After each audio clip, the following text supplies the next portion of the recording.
보면 네 개의 복음서는 다양한 말씀과 이야기를 통해서 우리에게 예수님의 삶을 그리고 가르침을 증언해 줍니다.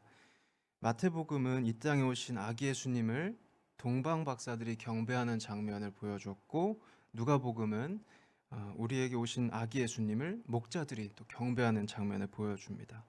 그런데 요한복음은 우리에게 오신 예수님을 태초부터 계신 하나님의 말씀이 육신이 되어서 우리 가운데 거하셨다고 찬양합니다. 찬양팀의 소프라노부터 베이스까지 다양한 음이 연주되면서 함께 풍성한 아름다운 찬양을 들려주는 것처럼 이 네 복음서도 이 풍성한 이야기들을 통해서 우리 예수님의 모습을 아름답게 증언해 줍니다. 이런 증언에는 한 가지 분명한 목적이 있는데, 요한복음은 그 증언의 목적을 거의 마지막 부분 대목에서 이렇게 말씀합니다. 20장 30에서 31절, 예수께서 제자들 앞에서 이 책에 기록되지 아니한 다른 표적도 많이 행하셨으나 오직 이것을 기록함은 너희로 예수께서 하나님의 아들 그리스도이심을 믿게 하려 함이요 또 너희로 믿고 그 이름을 힘입어 생명을 얻게 하려 함이니라. 그러니까 우리가 성경 말씀을 통해서 예수님을 만나는 것, 예수님을 하나님의 아들 그리스도시라고 고백하고 믿게 되는 것, 이것이 목적입니다. 단순한 지식이 쌓이는 것 그 이상으로 예수님의 이름을 알게 되고 그 이름을 힘입어서 생명을 얻는 것이 본질적인 목적입니다. 예수님으로 인해 참된 생명을 누리는 것, 이것이 요한복음서의 목적이고, 넓게는 복음서들의 목적이고, 더 넓게는 우리가 하나님의 말씀 앞으로 나아가는 그 목적입니다. 오늘 본문은 이런 목적을 가진 요한복음의 시작입니다. 1절에서 5절, 태초에 말씀이 계시니라. 이 말씀이 하나님과 함께 계셨으니 이 말씀은 곧 하나님이시니라.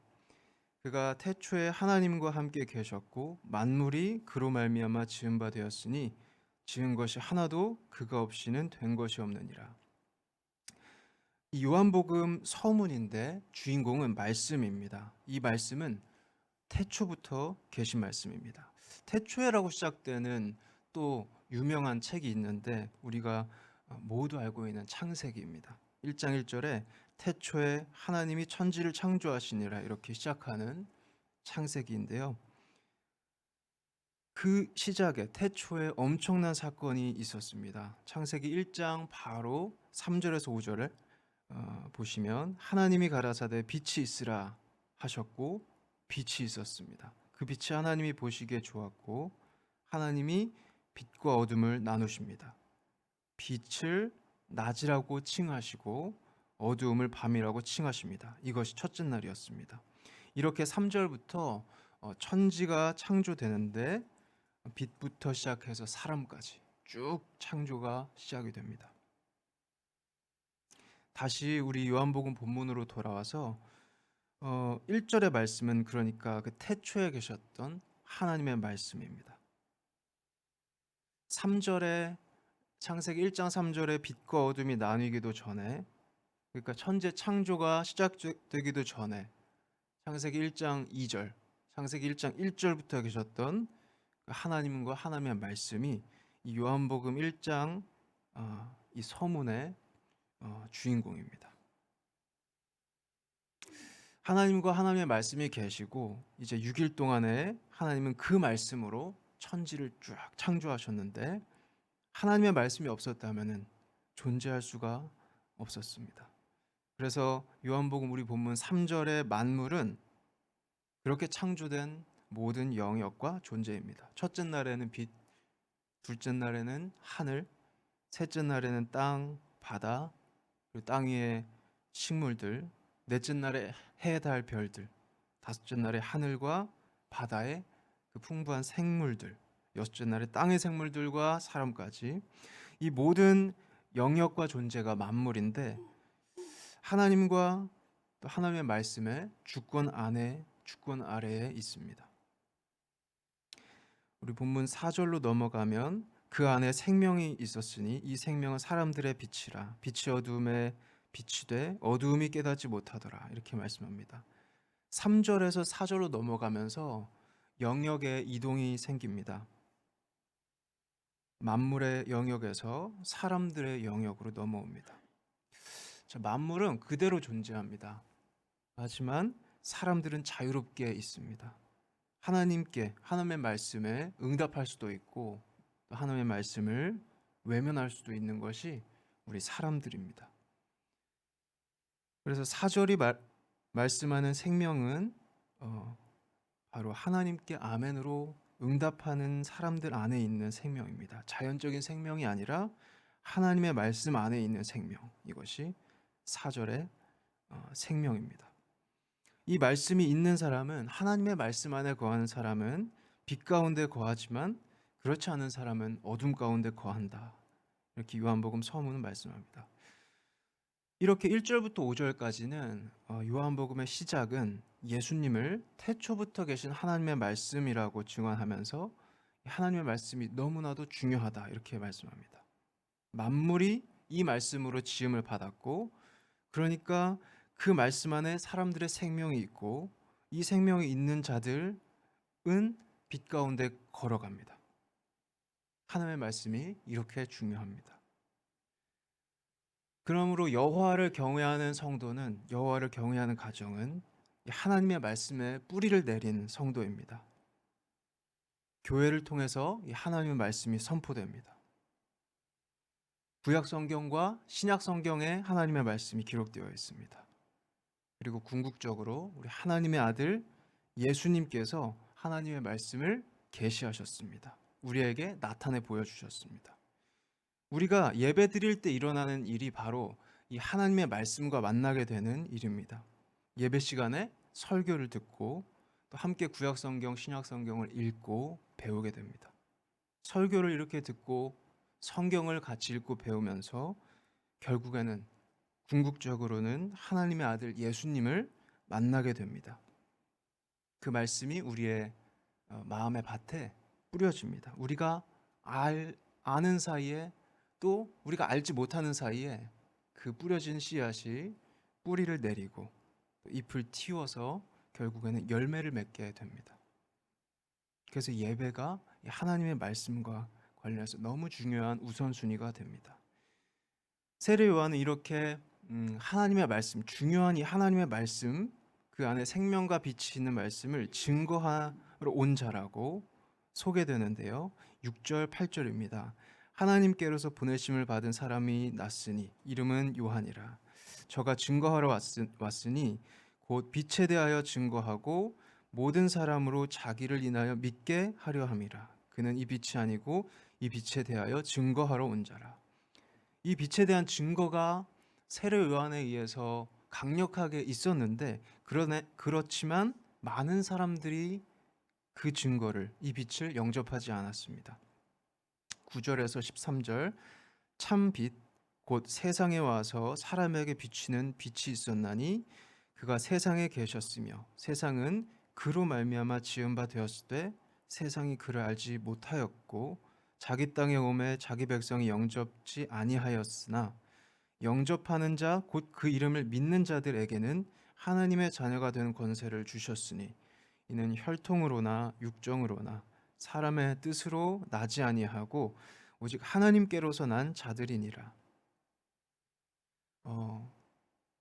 우리가 신앙생활을 하다가 보면은 예수님을 믿는 것이 자연스럽게 느껴지고 보통으로 느껴지게 되지만, 요한복음은 이렇게 예수님을 믿는 일이 당연한 일이 아니라고 말씀합니다. 세상은, 많은 사람들은 예수님을 알지 못합니다.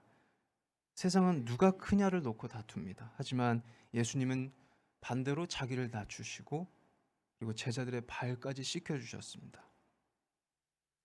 예수님은 38년 동안 거동하지 못했던 그 병자의 고통과 사정을 보셨지만, 그래서 그를 치유해 주셨지만 세상은 그 치유가 안식일에 일어났다는 사실만 보았습니다. 혈통이 좋다고 예수님을 영접하는 것도 아니었고, 또 육정은 우리의 자연적인 욕구인데 이것은 성령의 욕구와 많은 경우에 모순이 될 수가 있습니다.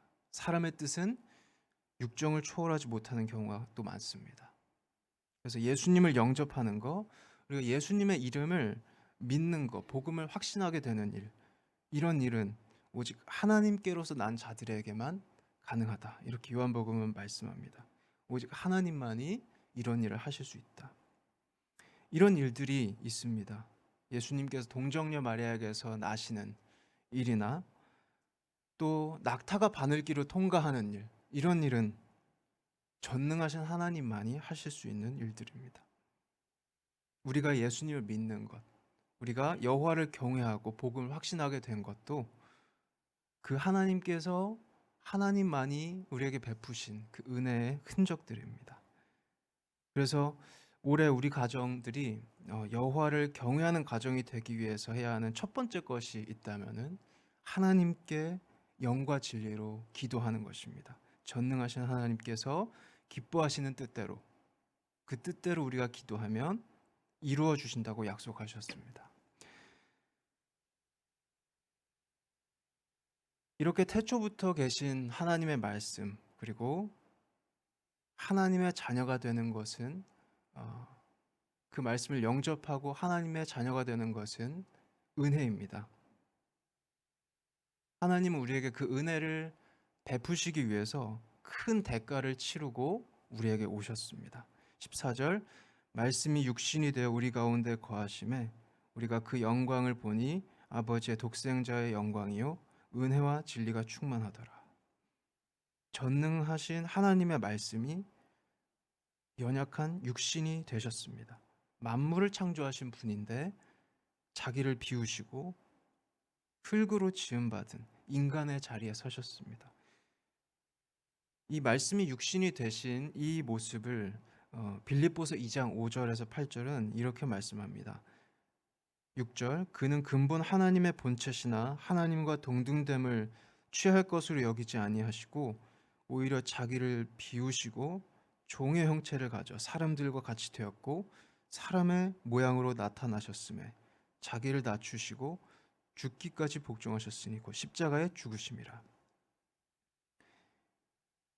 가장 부유하신 분이 자기의 모든 것을 비우시고 종의 형체를 가지셨습니다. 가장 낮은 곳으로 낮추시고 구유에 오셔서 사시고 하나님의 말씀을 따라 순종하시고 십자가에 못 박혀 죽으시기까지 엄청난 대가를 치르시고 우리 가운데 오셨습니다.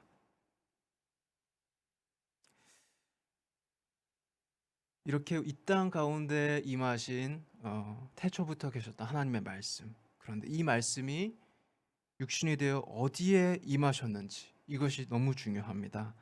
다시 14절을 보시면 말씀이 육신이 되어 우리 가운데 거하심에 우리가 그 영광을 보니, 우리입니다.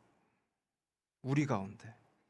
이 우리는 이 요한복음서가 뿌리를 두고 있던 공동체이면서 초대교회이면서 예수님을 하나님의 아들로 고백하는 모든 이들, 여기 모인 우리들, 교회입니다. 하나님은 우리들 한 명 한 명, 여기 모인 한 분 한 분을 이름으로 아시면서 동시에 우리를 공동체로 함께 부르셨습니다. 예수님이 우리에게 기도를 가르쳐 주신 것도 개인들에게 기도를 가르쳐 주신 것을 넘어서 공동체에게 가르쳐 주셨습니다. 마태복음 6장 9절에서 13절, 그러므로 너희는 이렇게 기도하라. 하늘에 계신 우리 아버지여, 11절에 오늘날 우리에게 일용할 양식을 주옵시고 우리가 우리에게 죄 지은 자를 우리 죄를 사하여 주옵시고 우리를 시험에 들게 하지 마옵시고, 이렇게 기도하라고 가르치셨죠. 하나님은 우리를 한 사람 한 사람 귀하게 여기시면서 교회로, 우리로, 공동체로 부르셨습니다. 남자와 여자로, 여호와를 경외하는 가정으로, 그리스도의 몸된 교회로. 그래서 우리가 살아갈 때 우리는 하나님께서 기뻐하시는 모습으로 그렇게 살아가는 것입니다. 다시 14절을 다른 대목을 한번 보시면 말씀이 육신이 되어 우리 가운데 거하심에 우리가 그 영광을 보니 아버지의 독생자의 영광이요 은혜와 진리가 충만하더라. 예수님은 우리 가운데 거하셨습니다. 오셨다가 그냥 바람처럼 가신 것이 아니라 우리 가운데 거하셨습니다. 이 거한다는 표현은 거주한다, 장막을 친다, 자리를 잡는다 이런 뜻인데요. 우리는 장막을 칠 때, 거주할 때 안정적인 기반을 찾고서 거기에 지속적으로 머무릅니다. 그래서 안정적으로, 지속적으로 예수님은 우리에게 거하셨습니다. 이렇게 안정적이고 지속적인 관계는 충실함의 특징입니다. 충실하게 예수님은 우리 가운데 거하셨습니다. 14절 끝부분은 예수님에게 충만한 은혜와 진리를 말씀하는데, 은혜는 시작입니다.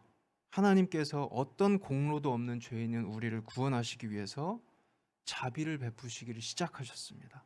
그래서 우리는 하나님과 언약의 관계 속으로 초대받게 되었습니다. 그래서 관계가 하나님의 은혜로 시작이 되었습니다. 그리고 진리는 그 관계에 일치하게 하나님께서 우리를 대하시는 것입니다.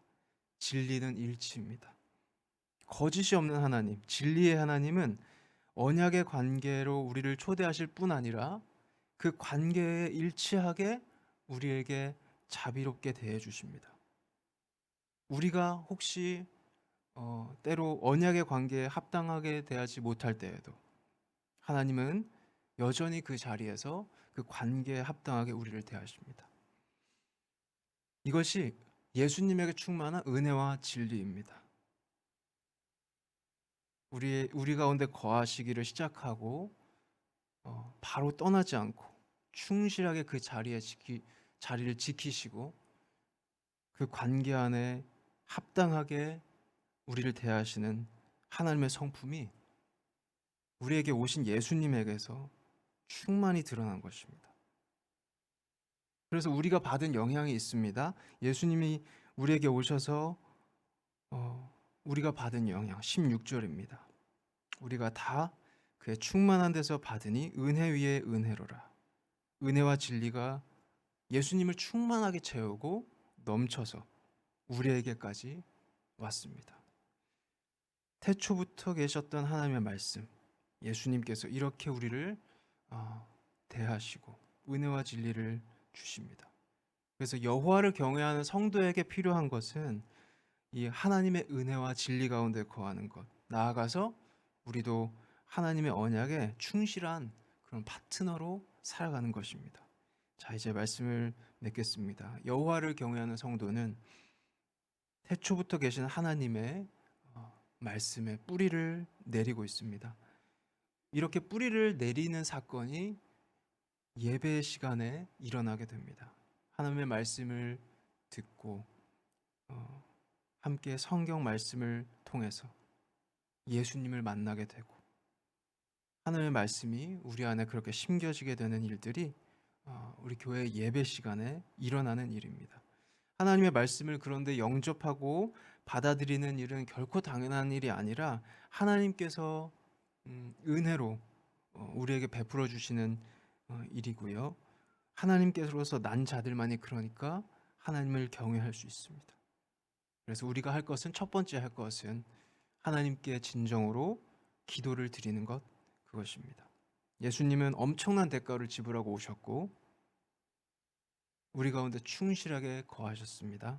우리도 하나님 앞에 충실한 자들이 되어서 하나님의 은혜와 또 지속되는 진리 안에 거하는 그런 저와 여러분 되시기를 바랍니다.